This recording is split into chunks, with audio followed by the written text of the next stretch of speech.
This program is brought to you by TAB. Long may we play.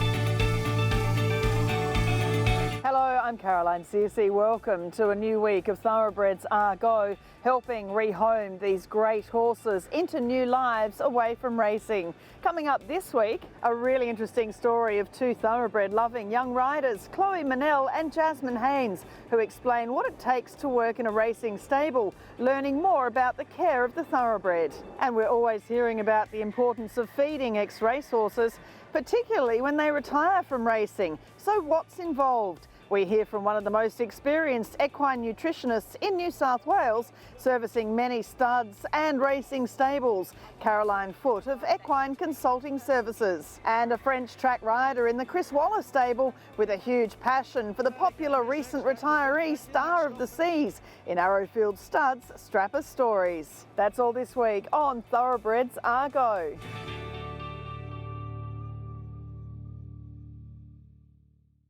This segment brought to you by Inglis, the Great Southern Weanling and Broodmare Sale, June 9 and 10 in Melbourne. We see many ex-racing staff taking their thoroughbreds into the equestrian field, but here's a great story of two young riders who've taken their love for the thoroughbred into a new career in racing. Chloe Manell and Jasmine Haynes have both successfully competed with their thoroughbreds in show jumping. So what does it take to transfer those skills into becoming a track rider with champion trainer Chris Waller?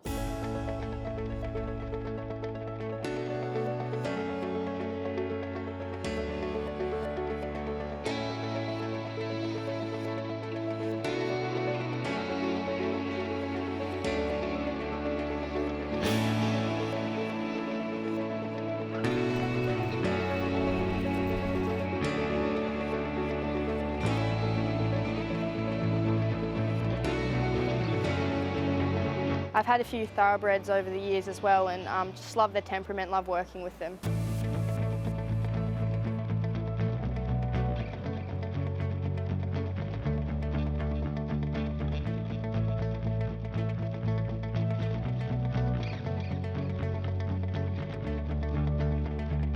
It's a different world, race horses to show jumping horses, very different. But yeah, it's great. I really love it.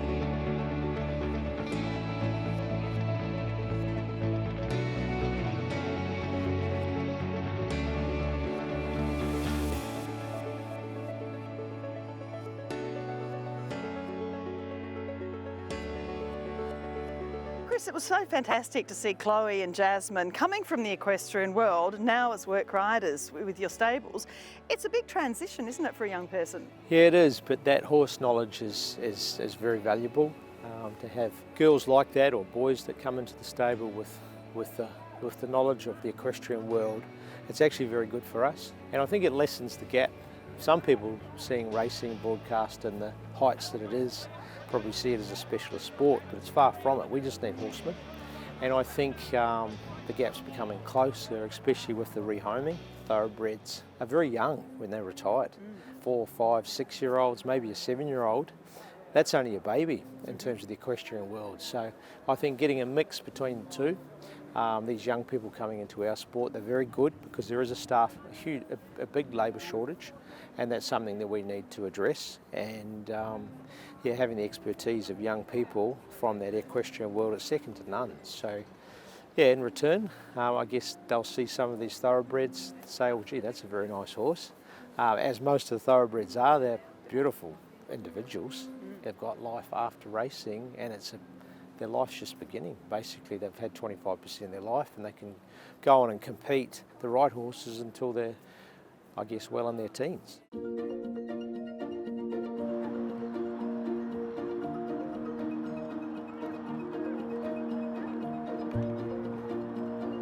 My family have always had horses. I've grown up in the horse industry, especially show jumping.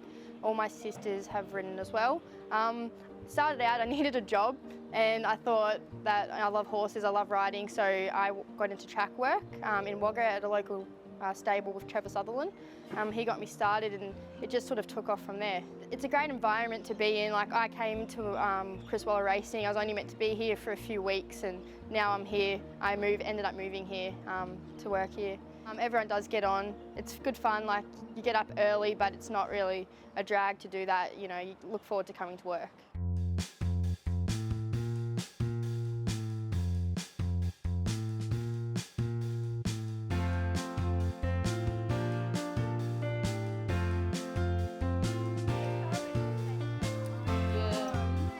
It's really great. I'm a bit rusty at the moment. I haven't been jumping much, but it was really nice to come here today on my Sunday off work and have a jump. Before I started working at Waller's, I was just doing my normal show jumping, competing every weekend. I had a few off-the-track thoroughbreds, which I was competing in the thoroughbred classes as well, which was great. And then I decided to come work here and get more experience in the thoroughbred industry. There's a bit of an art to it. It's definitely not easy. I won't say it's easy, but it's been good hard work. And what do they bring uniquely? I mean, both those girls have actually ridden thoroughbreds a lot before they understand the breed. Does that really assist them in dealing with the thoroughbred? Because, you know, they are pretty excitable. They're you know, fed to the hilt basically to be performance athletes. But does that help them, their background? Oh, for sure. It's just a different riding style, but once they get the confidence and they build different muscles throughout their body, they adapt very quickly. So it's just about the confidence, and that's where there's been some great courses to be able to help train these young people, and not just young people. There's middle-aged people also wanting to ride horses, believe it or not. So training in the modern day and age is hard. So we need specialist people to be able to train them properly. They've got great horsemanship, but they're adapting to standing up in the irons and dealing with a feisty horse from time to time. They're not always perfect. Is the key to safety and, of course, providing jobs in the industry. And training stables are so different now than they used to be. I mean, they used to be a bit rough and ready and people would just get on and gallop. There's a lot more education of the thoroughbreds in their pre-training and breaking in, etc. But also in their work on the track. We showed them trotting over poles and saw some really lovely horses like Bonnie Ezra, who went on and won on the weekend, just out there and, you know, just using their brain. So it's not for young riders getting involved, just that you're going to have to get on and gallop. You're actually taken along a ride with the horse. Yeah, well, we'll identify a rider and see where their strengths and weaknesses are and work towards their strengths, whether it be dressage, whether it be just popping over some basic jumps, because getting a horse using its muscles properly, I think, is the key, as well as mentally. So nowadays and age when horses are expensive, they've always been expensive, but are probably more so now. I just can't say, look, that horse is not very fast, it's got to go. I've got to find ways to help it compete, help it be happy, help it deal with stress, and things that you mightn't have had to deal with before, we have to now. So I think it's a good thing, and the horses love it. It's a pretty good life at the main racing stables. Most racing stables, we love our horses. We treat them as if they're our pets, and you can tell a happy horse. It's very good for them, especially in their racing. It gives them something different to think about. It's also good for us because, you know, being a rider outside of track work, that it allows us to sort of see what they can do for then an appropriate next home for them. Here we do a lot of work in the arena, which I really enjoy. I think it's great, and we've been teaching them like bending around corners, getting them to turn better, getting them to be a lot softer. And it's interesting because some horses that pull on the track are really lovely in the arena and they don't pull and they just love it. And I think it's really good for them.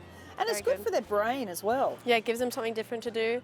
It's like really great going over some little jumps with them, getting to see which ones actually have some ability. It's great, I love it. And what about you as a rider? What have you had to learn to do slightly differently? Yeah, I've had to get a lot stronger, a lot fitter. The fitness is a big part of it, but just slowly having like 2 rides a day, 3 rides a day, just keep going, and you'll get fitter. And what's the education process? So does someone is someone teaching every day everything that you're doing? So there must be sort of a structure in how you actually progress from riding, you know, some slow work, some older horses into faster work, younger horses. How does that work? Yeah, so like I've just started doing like just mostly slow work I do, but I get a gallop like once or twice a week just to teach, because I obviously I've like just started doing this, so it's all new to me too. And riding shorter in the stirrups, I've had to learn to do that, which was quite difficult because your balance is completely different to riding with long stirrups. And what's it like when you do a fast gallop? It's so good. I love it. I love it when I get a gallop. It's so fun. It's definitely a challenge. You know, you've ridden one way your whole life and now you're riding a different way. But now it's the opposite, and I'm used to riding track work, so when I ride normal horses, it feels weird. And you've known Jasmine as well for a long time. Tell me how you came to meet. Yeah, so Jasmine and I, we've always competed together. We met at Sydney Royal a couple of years ago. We were both, I think, 16 or 17, and we just, hit it off, and we've been friends ever since. And I came here, she started working here, and she told me it's a great place to be and that I should come, and here I am 5 months later and I'm still here. And Chris Waller's a great boss, isn't he? I mean, he knows all the staff, he knows all the horses. That was one thing I really liked when I came here. He'd come in the mornings and he introduces everyone by name, like he greets you by name. He'll say, "Good morning, Chloe.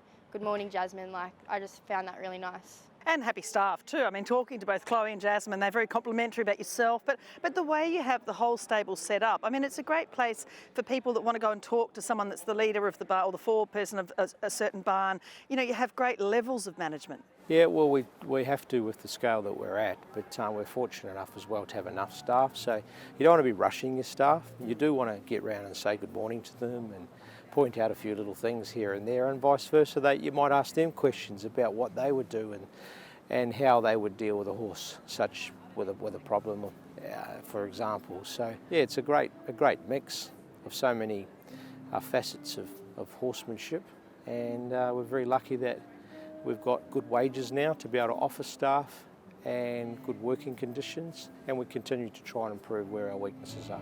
So what would you say to any sort of young person that's riding and thinks, oh, I really would like to keep working with thoroughbreds, but in a more professional capacity? Yeah, find a local stable and just say what you want to do and, you know, what your experience level is, and I'm sure they'll always take you in, and they're always looking for more workers. It's a great environment to be. They'll always help you out. Also, like, you meet so many new people, meet so many new friends, get to go to the races, which I find really fun. I love going to the races, and just so many good horses. It's really great. I love it here. I have a bit of a habit of looking at them as show jumping horses and not race horses. Like, if I see a horse that's big and tall with long legs, heaps of scope, nice temperament, I think, oh wow, that could be one off the track later. Jump in, you'll get pretty well paid. Riding horses is a shortage, so the wages are good. The self-satisfaction is second to none when the horse goes past the post first, or when they do that work on them each morning and they come out and improve their form. You can actually see what's going on, and they get a lot of pride from it. Yeah, working with nice horses, well-bred horses, you name it, there's a lot of job satisfaction that comes with it.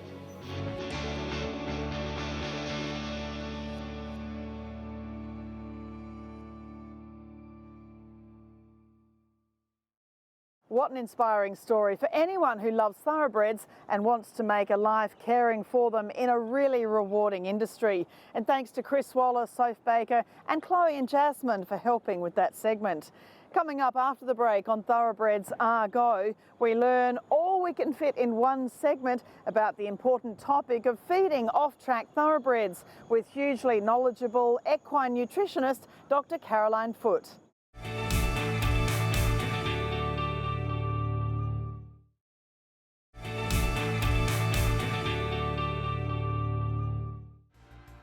This segment brought to you by Kingstar Farm. Time to Reign's first foals arriving in 2022. The problem of thoroughbreds not getting the essential feed they need to be happy and healthy is one of the biggest issues facing thoroughbreds when they leave the racing and breeding industry. So we can never get enough information from experts such as Dr. Caroline Foote about thoroughbred nutrition and helping racing owners find the right home in the right conditions for their ex-racehorse and the equestrian owner taking it on.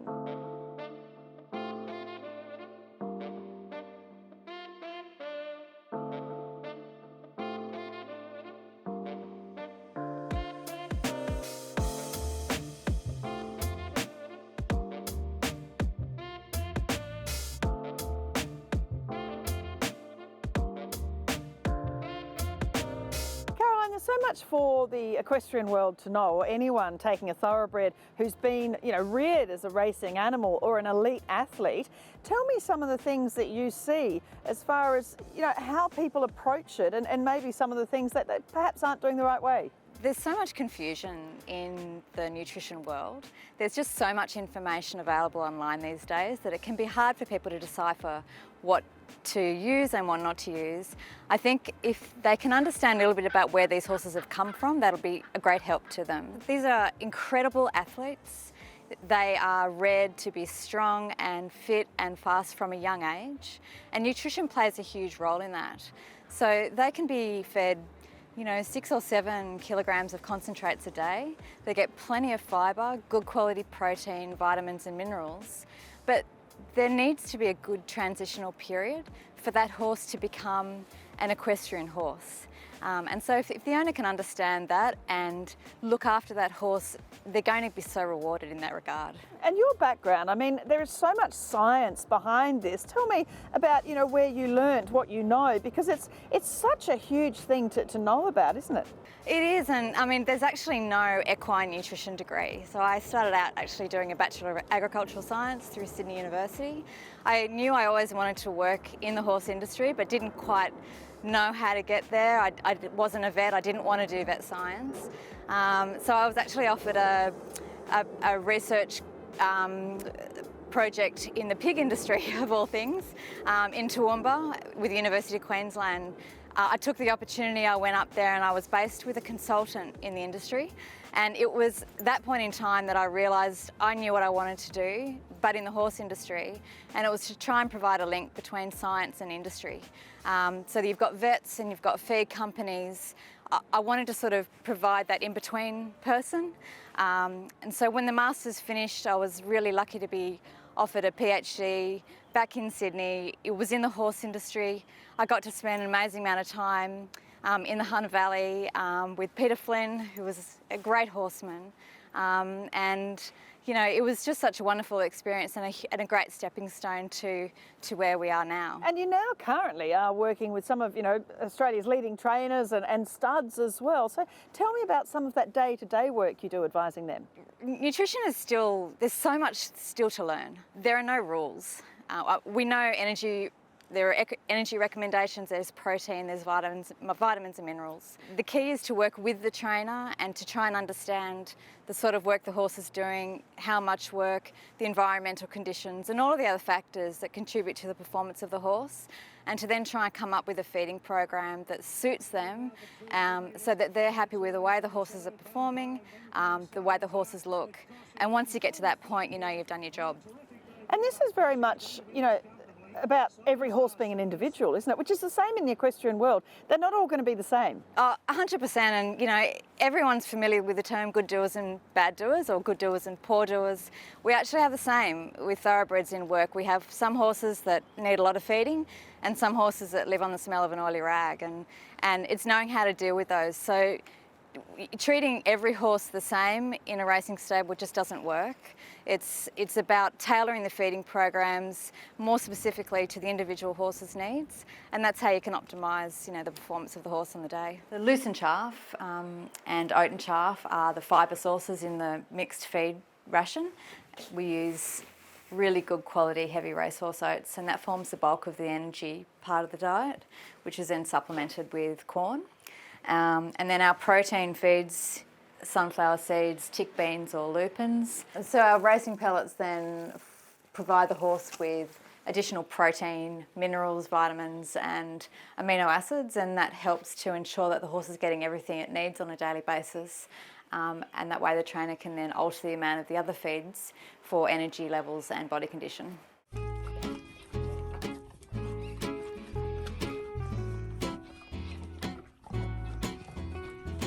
What out of this feed is not going to be appropriate for an equestrian person taking on a horse, even if they're eventually going to be eventing and doing high energy sort of activity? Initially, they're not really, are they? They're going for a spell. So a lot of this feed, you're going to be withdrawing, aren't you? Initially, you would still be adding some highly digestible energy sources. You don't necessarily need to feed oats, but you could be feeding like a cooked barley, something like that.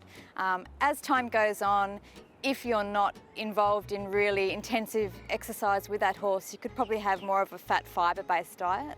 But certainly in the short term, you are going to need some sort of transitional feeding program, and just cutting all of that really good quality energy feed out might not be the best thing for the horse initially. And the equestrian, people that have been riding, whether it be warm bloods or stock horses or whatever they're dealing with, they have a lot of expertise in that area. But the thoroughbred is very different, isn't it? So a lot of them really don't necessarily know exactly what to feed. So what would you recommend, the exact things they should feed to a degree for a horse that is just pretty much straight off the track? Look, racehorses are like no other horse that you'll ever feed. They really aren't, and it depends a little bit on the type of horse you've got, but if you can remember, this horse has just come to you and it's been fed 6 or 7 kilos of concentrates a day.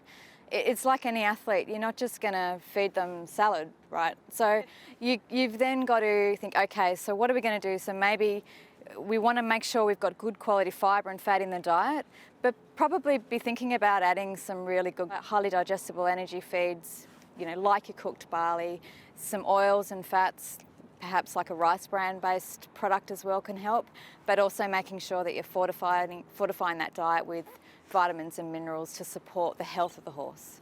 And how much would you actually give a horse off the track? Some people are, we'll give it a couple of dippers of this or a dipper of that. What is there any sort of finite science, obviously depending on the horse's size, but the average sort of size racehorse, 15 to 16 hands high sort of horse, what amount do they need? Well, there's no rule. It'll depend a little bit also on how much pasture they've got available. If they're going to a beautiful property that's got really rich pastures, then you won't need to feed as much. If they're going to a smaller property where you are hand feeding, you're going to want to make sure that horse has got access to hay all of the time, and then probably be feeding, maybe 4 kilos or so of good quality feed.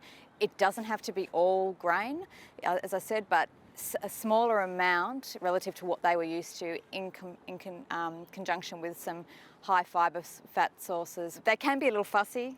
Don't forget, if they've come from a racing stable in Sydney, they're probably going to be on the best quality feed. So chucking them a biscuit of oat and hay and expecting them to eat it might not happen. So yeah, you've just got to be a little bit mindful of what they've been on. Otherwise they'll refuse what they're being offered and they won't do well. They certainly don't need to lose weight and drop away and lose top line. You can maintain their condition perfectly well through a good feeding program. Clever Gaze in front. It looks like it's a big day for Rod Craig at treble. Clever Gaze won it. And you yourself, you have off-track thoroughbreds, so you know exactly, how each individual, what they need. Tell me a little bit about them and how you manage them. Yeah, I'm really fortunate. We have 3 horses at home. They all raced, 2 thoroughbreds and a standardbred. My 20-year-old thoroughbred is a horse by the name of Clever Gaze, who I think was trained by Rod Craig. He's a beautiful animal. He's so very kind, and he's now 20. Still looks incredible. The younger thoroughbred that we have is a now 8-year-old.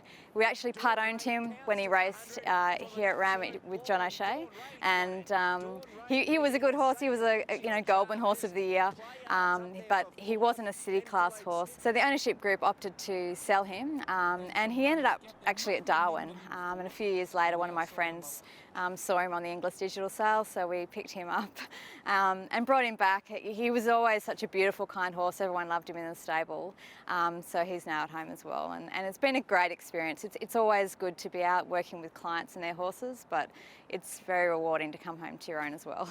And of course, there are experts such as yourself and plenty of people that if someone takes on a thoroughbred and you're not sure, there are plenty of people to ask. Just ask questions. Look, huge amount of resources available these days. There are computer programs that can help you create diets for your horse, or nutritionists available. So reach out and ask for the help where you need it, and it'll certainly help you get that horse to where you want it to be in the shortest period of time.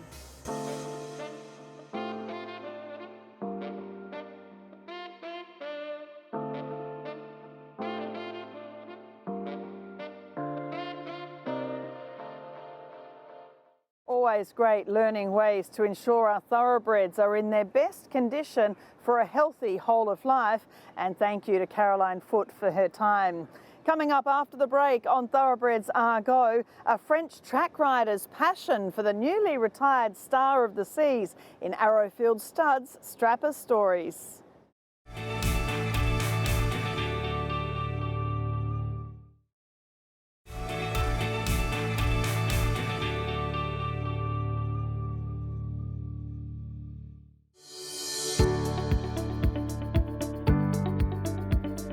When I met him for the first time. It was just a couple of weeks after I started working for Freshwater. And then when I came in box and opened the door and say, wow, what a lovely chestnut. And he ran well this time, and I become his usual strapper. And then I become his usual rider. And he's getting confident and offering me amazing feeling on a track, and then we're getting good team. We spend a lot of time at work, and I spend a lot of time with him, so we know each other very well, and it's getting easier and easier, and a good complicity between us. I have ridden a lot of horses the last 20 years, but it touched my heart, this one, you know. It's sweet and kind, but at the same time is a terrific racer, you know. It's what I like.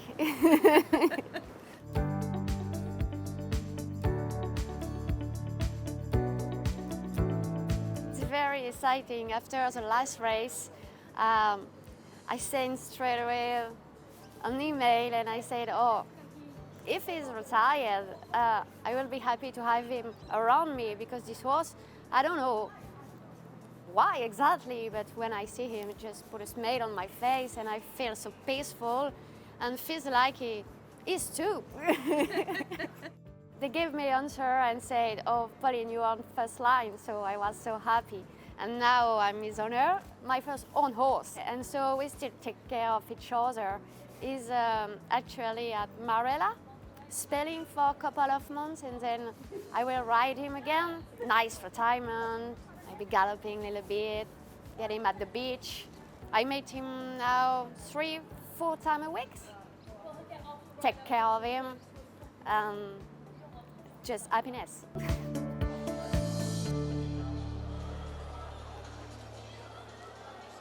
Just love Pauline's passion for the wonderful racehorse Star of the Seas, who's found a great home as a recent retiree from racing. That's it for this week on Thoroughbreds Are Go.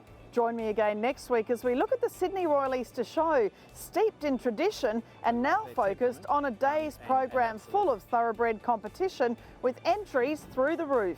That and more next week. I'm Caroline CSE. I'll see you then.